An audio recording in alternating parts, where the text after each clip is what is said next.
So mo to another day, another mini vlog sorry katong nga time nga pag-uli ni Jory. Kaning adlaw gyud kay daghan kayong what ifs nga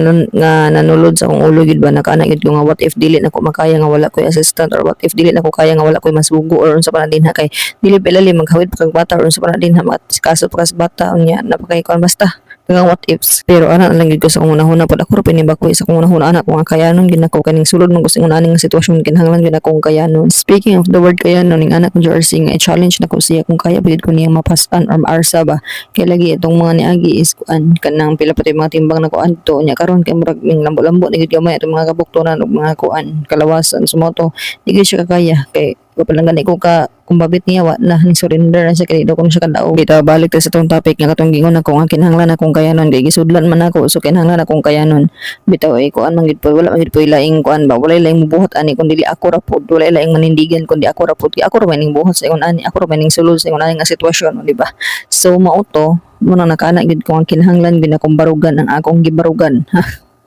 bitaw ay kinahanglan lang gyud pagka kuan ba kanang murag gikuan lang gyud ako kuno na ba kinahanglan lang gyud ko mag-think positive always na lang gyud kay ba naanad mo gud nga dito asa mo gyud lagi sama kung ginaingon naanad ko nga dito sa mo ana gyud koy kaning pwede bitaw mapamalihugan og hawid sa bata or mapamalihugan unsa pa na diha hinuon na ako'y mga kauban diri sa balay pero lahi ra gyud naandan bitaw nako tong dito gyud sa masubukid kay naanad man kog mamalihog ra ba nga mamalihog og hawid sa bata or something unsa pa na dinha so mo to mo nang ako na lang gyud gibutang sa una-una perminti gyud nga kinahanglan gyud ko mag-anad or kinahanglan gyud ko nga kuan gyud kanang mobaro gyud ko sa akong desisyon or unsa pa na dinha desisyon so mao to kay lagi ning ako pong gikuan sa kuno na ba kinahanglan gyud ko maanad nga kanang mag kuan gyud ko nga independent ba kanang dili magsalig permanente bitaw yun ana akong mindset kay pareha ning anak ko gamay nga person so mo to daghanang consideration or kung daghanang i-consider bitaw nga mga kuan ana mo na diha mo na dito so mo to mo nang anak ko kinahanglan ko nga mag-anad nga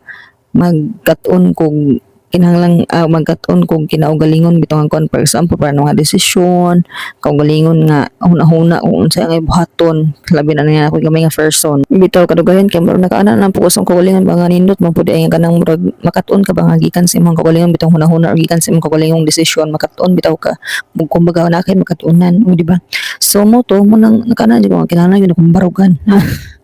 barugan ang kuan gitindugan bitaw sa mo to fast forward pagkakuan adto igo pa natug tong gamay nga ay wa natug di ay ako ring ipasagdaan dito sa kilid gibutan ko siya sa rocker nagkalingaw pud ko ka symbol aning kuan katong ikaduha na ni nga napalit ni Jorsing dito sa DIY ang katong multi-purpose nga rack ba butanganan kumbaga so mo to ako ning symbol kaya ako na po ning kuan decidean kung asa na po ako ni ibutang kaya ako mga untang plano ani is ibutang na po dito sa kwarto